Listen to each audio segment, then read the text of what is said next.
Don't try to feel better. Try to get better at feeling. Maybe you have heard this kind of sentence, this kind of an idea, but basically it doesn't matter if you have heard it or not. What matters is, are you even a little bit trying to do this?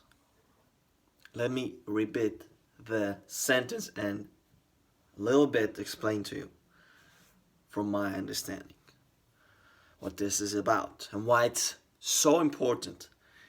So if you go on into your personal transformation or spiritual growth, this is one of the things that I would immediately sort of tell that person,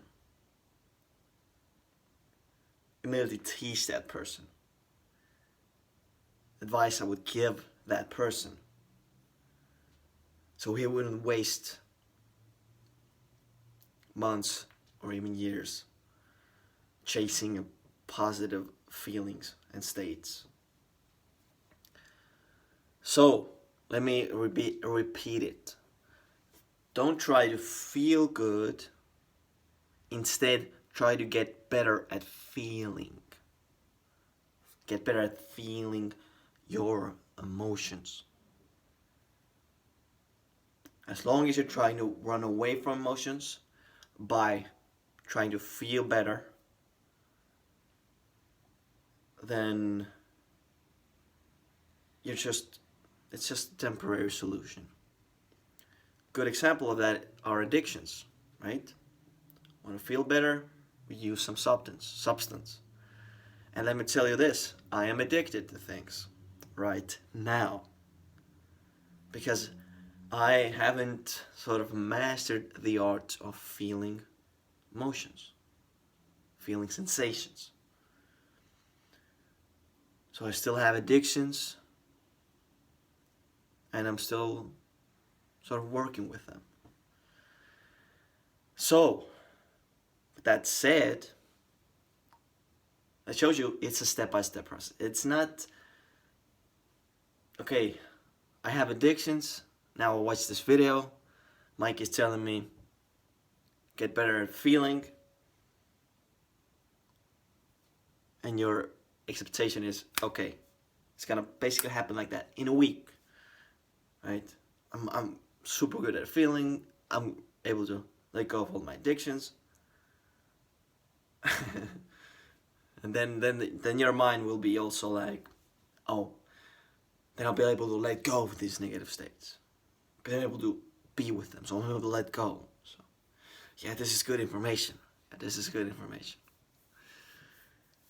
Of course, that's how our mind works, and it's okay that we want to feel good. Totally okay, but it becomes an obstacle when we don't learn to feel. Whether it's apathy, grief, sadness, fear, anxiety, a lot of emotions, right? Feelings of being hurt, just discomfort in the body. A lot of times we use spiritual techniques to not feel it. We have a lot of resistance, unconscious resistance towards feeling emotions. A lot of programs, beliefs about feeling emotions, beliefs about expressing our emotions, beliefs about expressing certain emotions, feeling certain emotions around this person, around that person. Shame around expressing feeling emotions. You know, programs like I'm weak if I feel this, I'm whatever, right? So it all comes down to feeling. You know, let's say that you have a desire to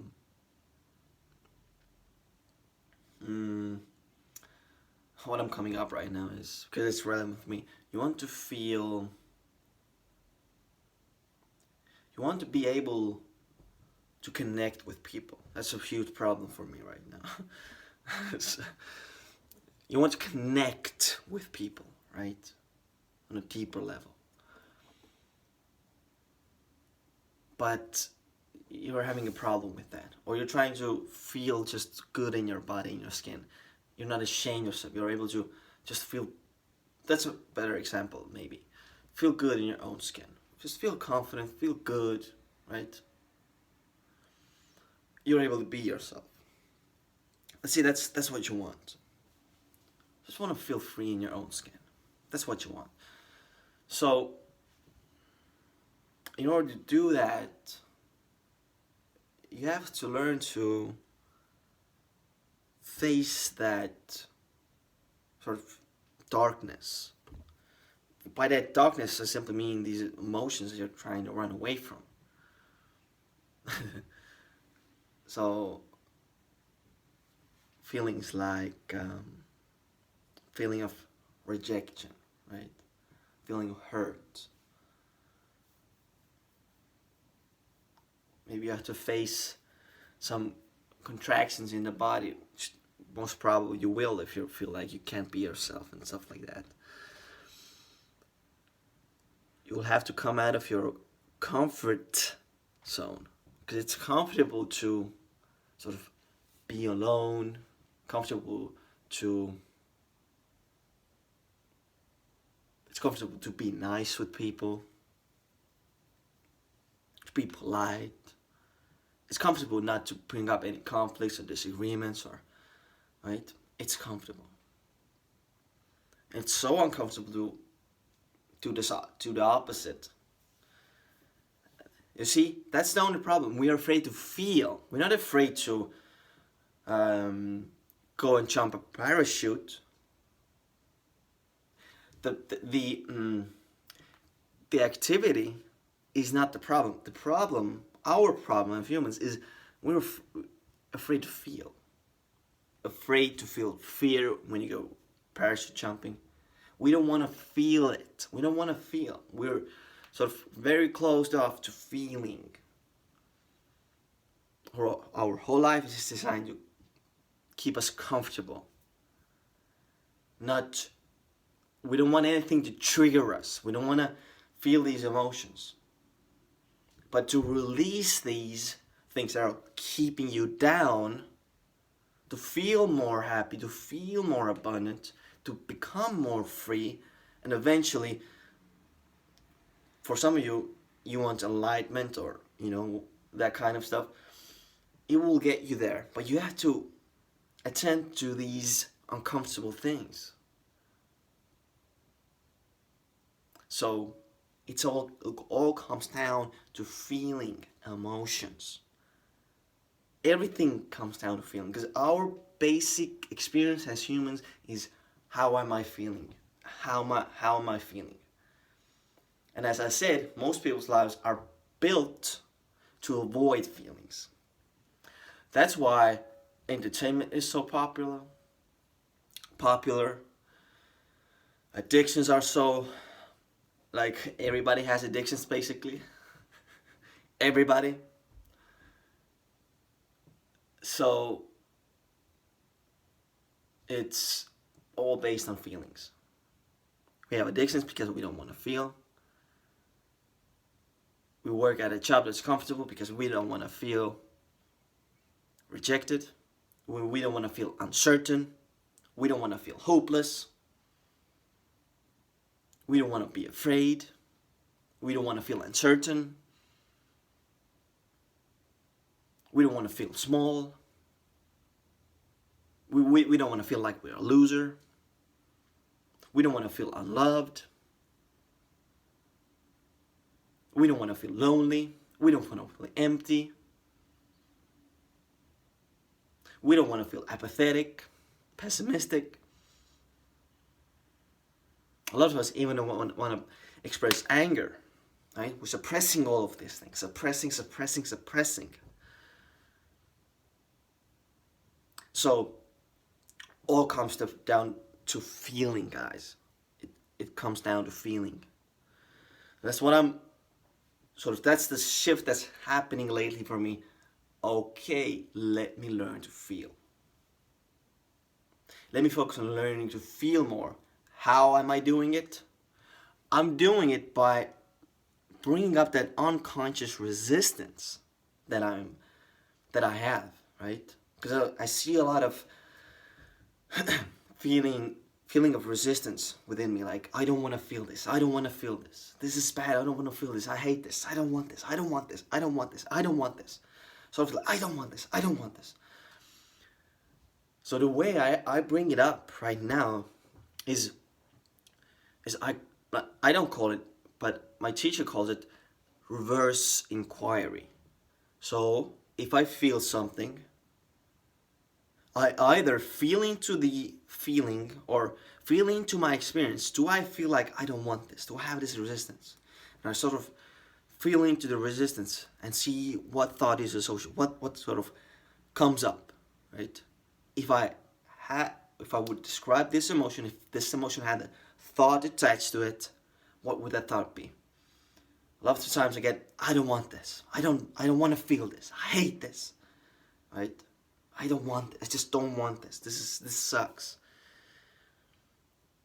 Or I do reverse inquiry where I say, I don't want to change this. I don't want to change or get rid of this feeling. You see, this brings up that unconscious resistance. Just observing emotions is not enough because you have resistance. And if you have that unconscious resistance and you're observing the emotion, but unconsciously you're resisting, it won't do anything for you. It's not going to help you at all. So when you say a sentence like, I don't want to change this, then the mind will expose itself. It just will come up, no, I don't want this. This is bad. I hate this. This sucks. It will happen. So this is reverse inquiry. You can say anything. You can say, I want this. This is exactly what I want here. You know, this is my favorite feeling in the world. I want this so much. Thank you. And you can also do it in a loving way, where you say, thank you for arising. I love you. You can stay as long as you want. And two things might happen. You might feel, actually, there's a release. There's more acceptance. Okay, right? Or you see those thoughts. No, I don't want it. No. So, this is my short video for you. This is crucial. This is very important. And two, step by step, you actually apply it. Yes, you watch the video, and you might go back to doing your old thing and escaping. I have done that. I'm still doing it. It's okay, but just a little bit. You don't have to go crazy with this. So, okay, this is it for me. See you in the next video. Okay, bye guys.